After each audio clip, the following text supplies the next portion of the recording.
Hi, I'm Margaret Heffernan, and contrary to what some of the ticketing might say, I'm not going to be giving a lecture today. I'm going to be doing something infinitely more fun, at least from my perspective, which is talking with Susan Neiman. Formerly a professor of philosophy at Yale and at Tel Aviv University, she is the author of one of my all-time favorite books, Learning from the Germans. It is a tremendously thought-provoking, deep investigation into history and how we use it. But I think rather than waste time just going on about what a fantastic book it is, it'd be a better use of our time to get straight in and start talking about it. Welcome, Susan. It's a real pleasure to be talking to you Well, today. thank you, Margaret, and I'm certainly honored by what you just said. So let's jump straight in. The first thing that I think first attracted me to your book was its structure. The first half is about how the Germans have, to borrow your subtitle, confronted race and the memory of evil. And the second half is about how the Americans are perhaps just beginning to do so. Now, this is a really bold contrast or comparison. What drove you to address history this way? So there are two answers to the genesis of this book. One is that I started thinking about these things in 1982 when I first came to Berlin as a Fulbright fellow, thinking I was going to spend a year and finish my dissertation on Kant and go back up the academic ladder. And it happened to be just before the 50th anniversary of the Nazi takeover of power. I should point out, for those of us who may be looking at the attempted coup in the United States, that the Nazis called it a power takeover, but actually they were elected in a democratic election. And then, of course, they went on to abolish democracy. But the people that I met in Berlin in 1982 were preparing to commemorate that 50th anniversary with a series of exhibits and theater and film and talks and exploring the history of their neighborhood. Now, this was at the time not a government sanctioned project at all. This was just civil society. And I was really impressed. And I really did immediately ask in 1982, how come we've stopped talking about the Vietnam War since it was over? How come we never talked about Hiroshima? And I wasn't even thinking further back into American history. I was, thinking about recent American history. So I'd been thinking about these matters for a long time. And then in 2015, President Obama gave one of his most important speeches ever, the one that he ended by singing Amazing Grace, which is how people will remember it historically. And that's where I date the beginning of an American working off the past, as the Germans do, because it was the first time that a national politician, much less the president, had made a connection between the violence of the present and our ignorance of the violence of the past. And in giving that eulogy for the 9 Black churchgoers murdered in Charleston, that's what President Obama did. And so that was the moment when I decided, listen, I've been thinking about all this stuff for years. Something is happening in the US finally, and that's something to which I can make a contribution. And I didn't just simply want to lecture from abroad, because I think each country has to go through its own process. So in addition to interviewing a lot of people in German, who were at the heart of this process in Germany, I had a sabbatical coming to me for my job. I'm the director of a public think tank called the Einstein Forum in Germany.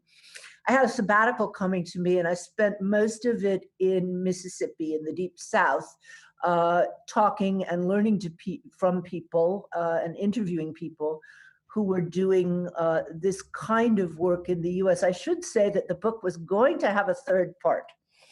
I really wanted to talk about British colonialism, and I wanted to use the case of Ireland. Ireland is a place I love and know well, and have been going to, for over a decade, summers to write. And indeed, parts of this book were written in County Kerry. And I know enough of the history so that I thought I would go into that. In fact, it was 2016. I duly went to almost every commemoration of the Easter Right. Rising Yeah. and so on. But the book was getting very long, and my editor was on my back saying, you know, this was supposed to be 300 pages max, and it was already 400 pages. So I decided to leave off what I had originally conceived as a third part. But I really do mean the lessons from the Germans to be applicable in, you know, with modifications to every other country. Yeah. But I think one of the things that makes your book particularly accessible is that you're writing both in your professional capacity as a philosopher, but you're also writing from the personal perspective of a Jew who was born in the South, who has chosen to live in Germany. So you come at both of these stories, if you like, from a personal experience, as well as from a philosophical capacity to think about them. And I think, you know, that what that brings to it is a sense that actually how each of us thinks about the history that we are part of is a really vital exercise for all of us to understand who are we and where are we and why are we as we are. And I just wondered how much, you know, those were part of the questions that drove you to write this two-sided book, as it were. Entirely. And indeed, I was quite pleased when two very different people described the book as a road movie. Because, first of all, I wanted it to be readable. I wanted it often to use my own voice as well as my philosophical background. I wanted to mix those things. But I also wanted to have other people's voices in there as well, very different kinds of voices. I do think the Germans have one of these long compound words, Vergangenheitsaufarbeitung, which I translate as working off the past. And this is a terribly personal question. It is not simply about changing the history curricula, although they need to be changed. Right. What fascinated me, you know, in all of these years, going on 30 now with a, you know, a break in the 90s, all the years that I've lived in Berlin, was the way in which the Nazi past, whether one was confronting it or avoiding it, affected everything in people's lives, affected what they named their children, affected their relationship to their parents, affected what colors they wore, what songs they listened to. You know, the impact of these things is really incredible. I'll give an example that later only occurred to me after I'd already handed in the manuscript of the book. So I did put it in an afterword to I think the Penguin. It's in the Penguin paperback. I think it's in the Penguin paperback too. I talk a lot about what in the US is called the lost cause. For British listeners, those are the people who still think the Confederacy, that is the rebellion against the Yankees in order to justify, or in order to keep slavery, who still think the lost cause was a good thing.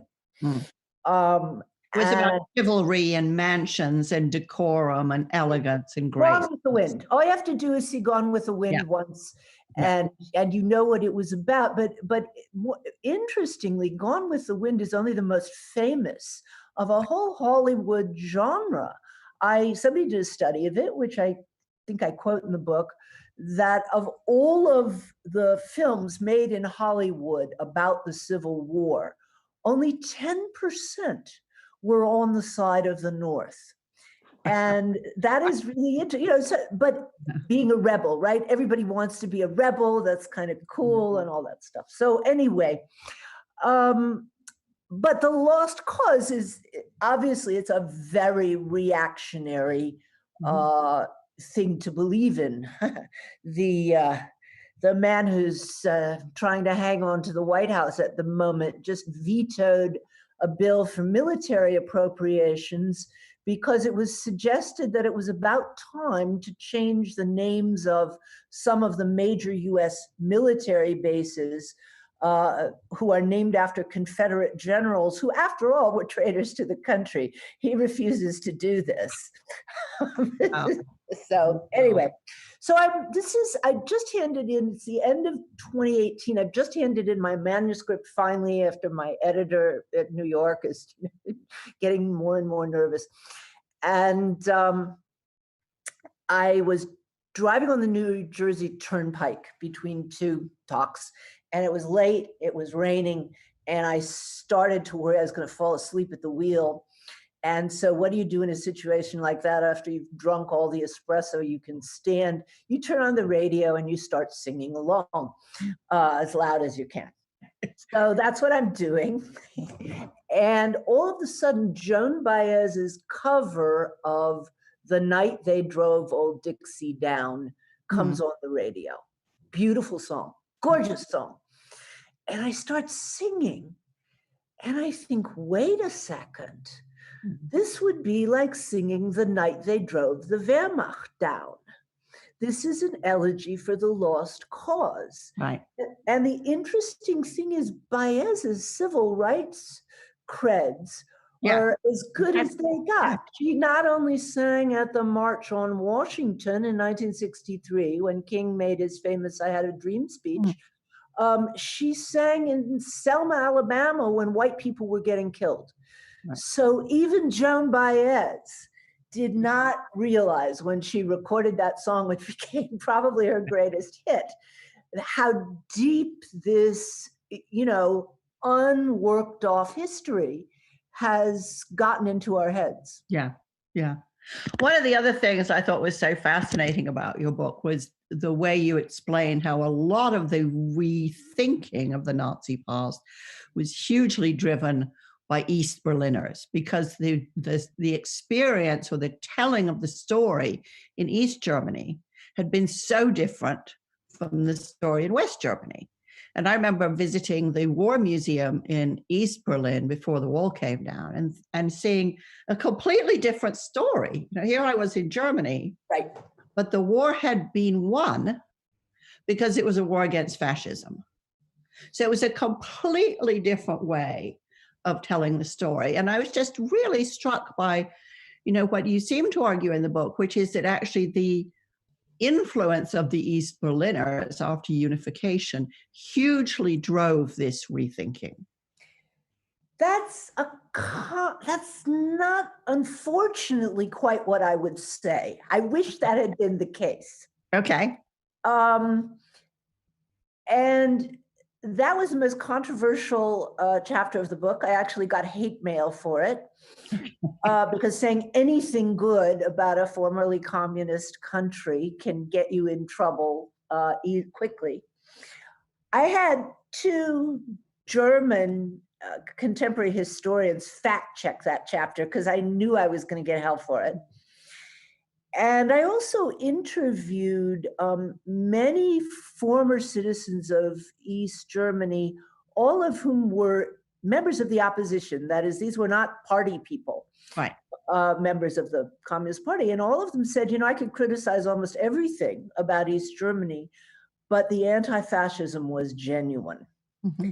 Mm-hmm. And, if we remember why, there's that famous quote that, I don't know, a lot of people in America know it, and certainly everybody in Germany does. I wonder if you do. First, they came for the communists, but I was not a communist, et cetera, et cetera. Now, this was a quote of the pastor Martin Niemöller, who very late became, opposed the Nazis. And it's quoted often to suggest that once anybody's civil rights were violated, everybody's civil rights are violated. Now, that's true, and I'm all in favor of it. but it's also a historical statement, and people forget that. First, they did come for the communists. They Right. really did, you know?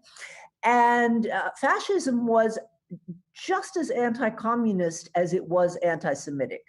Mhm. That was absolutely as important a pillar of Nazi ideology, and you can see it if you read it. Um, so, you know, the people who first came back to head East Germany had either been in exile or they had been in concentration camps because the Nazis would have killed them otherwise. So they were really genuine anti-fascists. That was deep and true.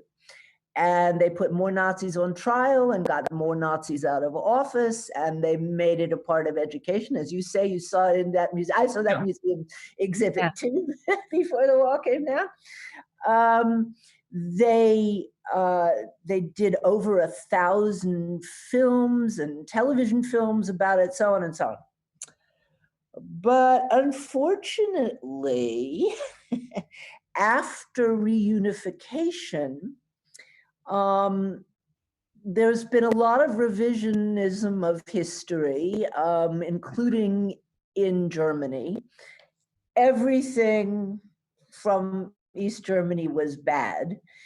Right. And so it gets quite hard. I mean, I've had really crucial, you know, real hard debates here. Mhm. Not from everybody. Right. East Germans love it, Right. and Sure. and I have managed to convince some West Germans that while the anti-fascism in East Germany did get instrumentalized, Mhm. like almost every state doctrine, and did get abused, it was genuine, and we need to put these two parts Right. together. Right. You also say, which I mean, because one of the things I love about your book is how you're tackling history from multiple perspectives. You also said in the book that it was only internal confrontation between kids and their parents that made a difference. How far do you think that then drove or changed the political agenda in terms of what it was acceptable to say and do? Oh, I think it very much did, but it took quite a while. Right. What people so we had Willy Brandt for a very, very short term. I mean, he didn't get to fill out his term. It was something like 2.5 years. And the iconic photo that most foreigners think of if they ever saw a photo of post-war Germany is Willy Brandt on his knees at the Warsaw Ghetto Memorial. What they don't know about that photo is that the majority of West Germans hated it. They thought Germany had nothing to apologize for at the time, and that he shouldn't be on his knees in front of those Slavs who they still regarded a little bit as Untermenschen, yeah? And of course, Brandt himself had nothing to apologize for. He himself, as a socialist, not a communist, but as a socialist, had fled Germany for Norway just as soon as the Nazis came to power. But he felt as head of the country, he was moved to make a gesture on behalf of the country. Mhm. Now, I don't think Brandt could have been elected in 1970 or with the end of 69 without that movement of young people who were shocked as they came of age and discovered that their parents and teachers had been Nazis, or at the very least had not, you know, confronted them or opposed them. And honestly, it tore up a lot of families. A lot of people decided not to have children themselves Mhm. because their very idea of family authority had felt ruined. Right. But there was a very big movement. It was part of what finally brought, after whatever it was, 30, not quite 30 years of the center right party, which refused to apologize for anything. Mm. It brought Brandt briefly to power, but I mean, while there's an official reason why he resigned before the end of his term, I think the hostility to this kind of atonement was still enough to, bring down his parliamentary support. So it wasn't really until 1985 when the president, we have a system, it's a bit like you have the Queen and the Prime Minister. It's just that our queens, or so far they've all been kings, only last for 5 years, but the idea is to have a non-political authority that represents the state, right, and isn't involved in the business of politics. I think it's a good idea. I wish the US would take it over, frankly. But it wasn't until 1985 that the German president called May 8th, the end of the war, the Day of Liberation.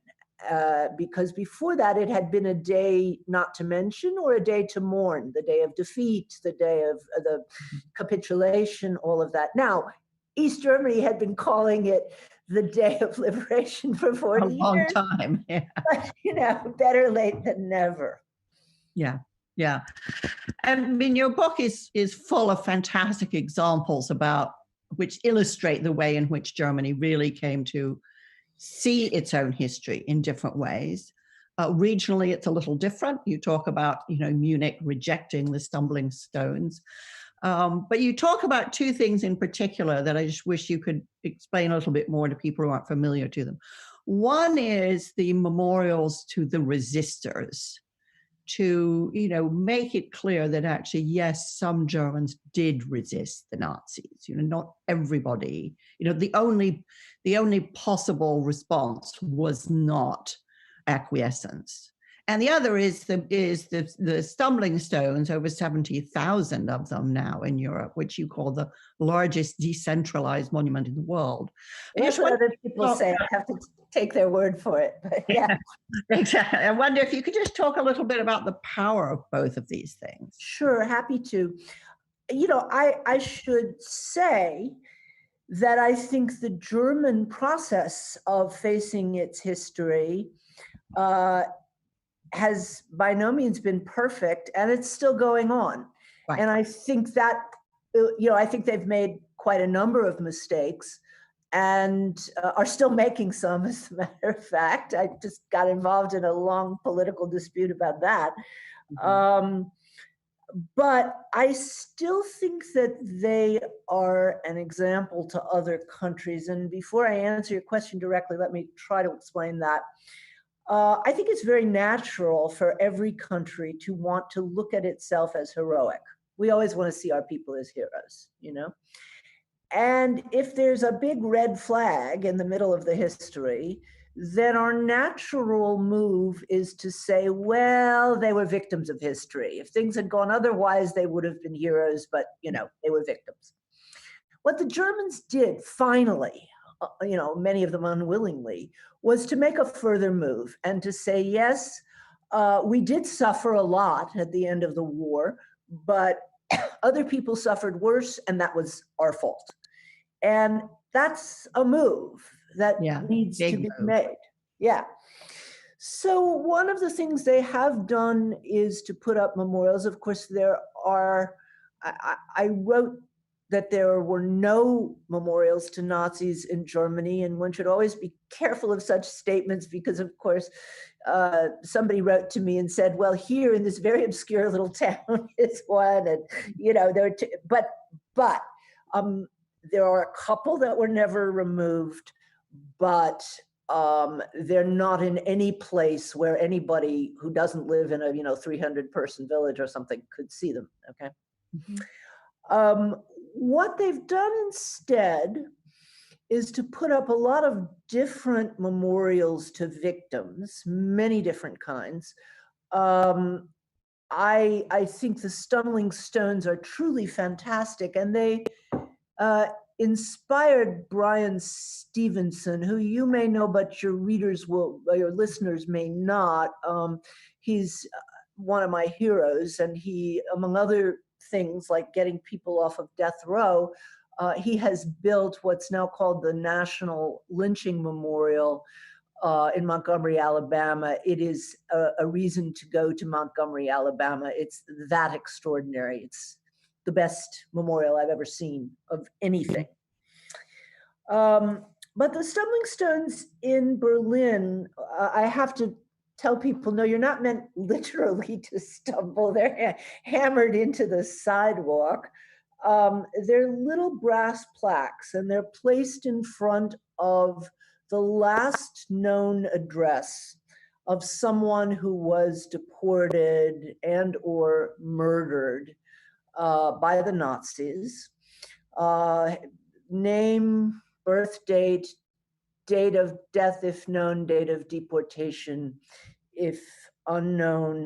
The artist who came up with this project insists that everyone have his or her own stone, that every possible victim can be named. And the nice part, it's grown, of course, into this huge operation, Right. Which anybody can contribute to. And this is the deal.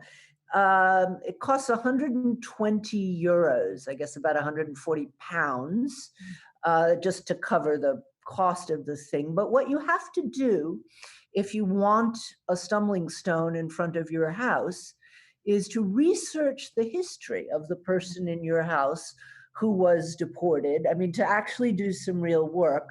And then you can come on the list, and eventually Gunter Demnig will get around to putting up your stumbling stone. So it's a real, it's a beautiful combination of a sort of grassroots but artist-driven project. And of course, there are other memorials to the victims. As far as memorials to the resistance heroes, of course, there are many more in East Berlin, okay? And the truth of the matter is, there weren't enough resistance heroes. There were, most of the ones who were communists, you just have to say it. There are two very famous ones in Germany, Sophie and Hans Scholl. There actually was a good movie about Sophie Scholl. Students who were executed for distributing anti-Nazi leaflets at their university in Munich.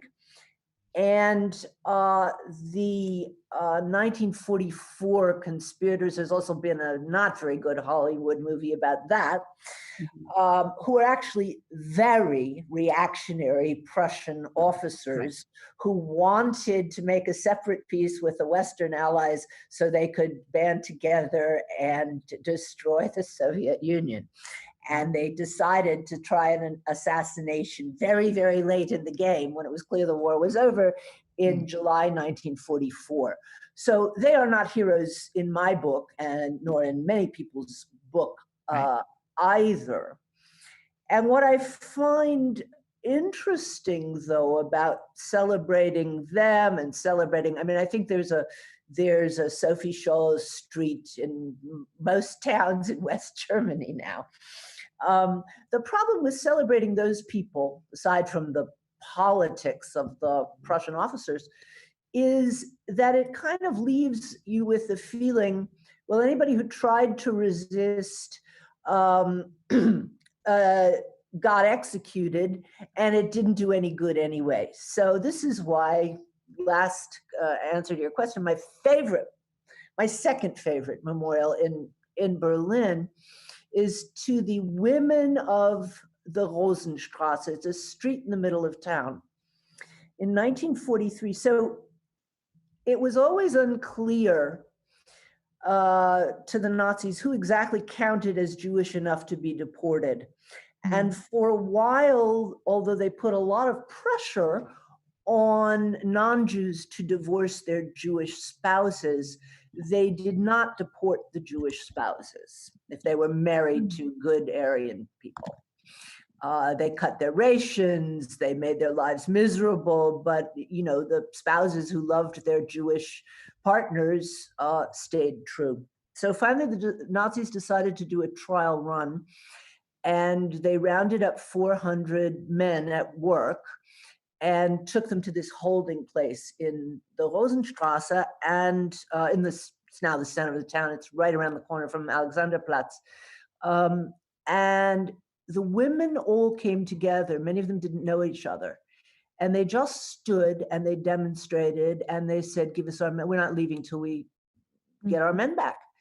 And the Gestapo, this is February when it still got cold in Berlin, which it doesn't anymore, thanks to the climate crisis. Gestapo agents trained machine guns on them. And these women said, we don't care anymore. Kill us already. We're not leaving until you give us our husbands back. And after 10 days, they actually did. Yeah. And I have to say, just because I've been thinking about this part of my life before, when I was growing up in Atlanta, I was friends with the daughter of Martin Luther King, who I brought back to the Einstein Forum once to speak. And I took her to this monument to nonviolent resistance, which showed that even under a dictatorship, it could sometimes work. And that was a very moving moment. Yeah, very.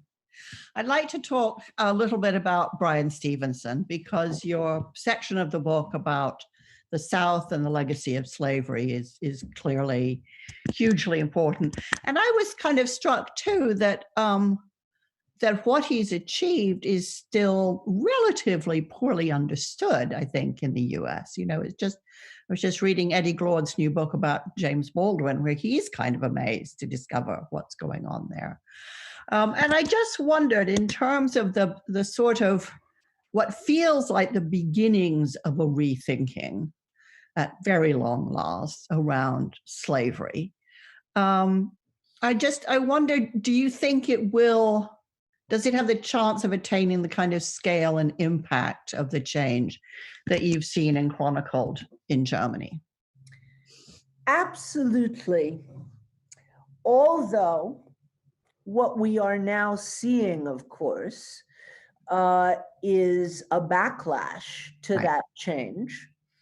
And my friends in the States who are working on these questions, actually, they find consolation and hope when I tell them, listen, the Germans resisted doing this work too for a while about the Nazis, even the Germans did. So, it's not a surprise that half of the US is bitterly against it. But I am astonished to see the progress that we have made in the past 5 years. When I started this project 5 years ago, there was so little I knew. And even though I had grown up kind of in the middle of the civil rights movement, I said I was friends with the King family. My mother was involved in the school desegregation campaign. But there was so much to deal with in the present in those days that people were not talking about past American history. And now we are. There was in my life, and I'm a reasonably well-educated person, a gap, 100-year-old gap between the end of the Civil War and the passing of the Civil Rights Bill. That's 100 years, 1865 to 1965. You couldn't avoid learning a little bit about slavery, although what you basically learned was it wasn't so bad. And after all, we fought a civil war to abolish it. But what Bryan Stevenson and many other people have called the age of neo-slavery, and I think they're absolutely right, was covered over with this stupid word Jim Crow. I'm on a bit of a campaign to get rid of the use of that word. It comes from a white actor who wore blackface to do sort of vaudeville caricatures of Black people.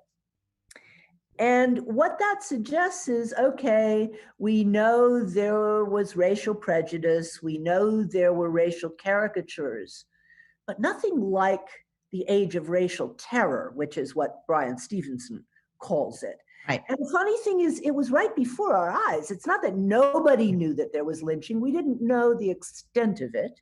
Right. We also did not know how effective it was in terrorizing Black Americans from, using minimal rights that they had as citizens. We also didn't know about this thing called convict leasing, and this is really important. A whole bunch of things, if done, performed by white citizens, talking loudly in front of a white woman, walking next to a rail track, selling vegetables after sundown, all of those things were criminalized if performed by Black people, okay? And the plantations, the mines, the factories worked together with the police. Just before harvest time, let's go arrest a bunch of Black people for vagrancy. This has all been documented in a really wonderful book, Slavery by Another Name, which I recommend. Now, in many ways, these places were worse than slavery, because a slave owner had at least, the material interest in preserving his investment. He'd spent $1,000 on a slave. He's going to make sure that he gets minimal nourishment. Right. This did not happen in this convict leasing, because they knew they could always get more. And the fatality rate in some of these places was 40%, and they never got out. And, of course, we all have pictures out of films or songs or whatever of chain gangs, right? Right. Hiding in plain sight. But what we figured was, well, they must have done something wrong, and it looks kind of awful to see them chained up like that, but they must have done something wrong. And so the image of the Black man in particular as criminal was deliberately set up, reinforced in popular culture. And some of this went on into the early 60s. Yeah. So, this is the real problem. People know about slavery to some degree, but they would say, hey, other people, successfully integrated into America as immigrants. Why is it taking the Black people so long? Well, because we forgot 100 years of our history. And that has changed. That has really changed. You cannot pick up a serious piece of, any major serious newspaper or magazine or television show has now changed that. There's a backlash, and that unfortunately should be expected. Maybe I could say one more thing about just in relationship to the backlash. I don't think any nation can survive without heroes. I think that any nation that only focuses on what it did wrong in the past will have problems. And that is, of course, why the backlash comes. Right. What do you mean? Right. You're tearing down pride in our country, and how will the nation ever hold together if you get rid of all of the...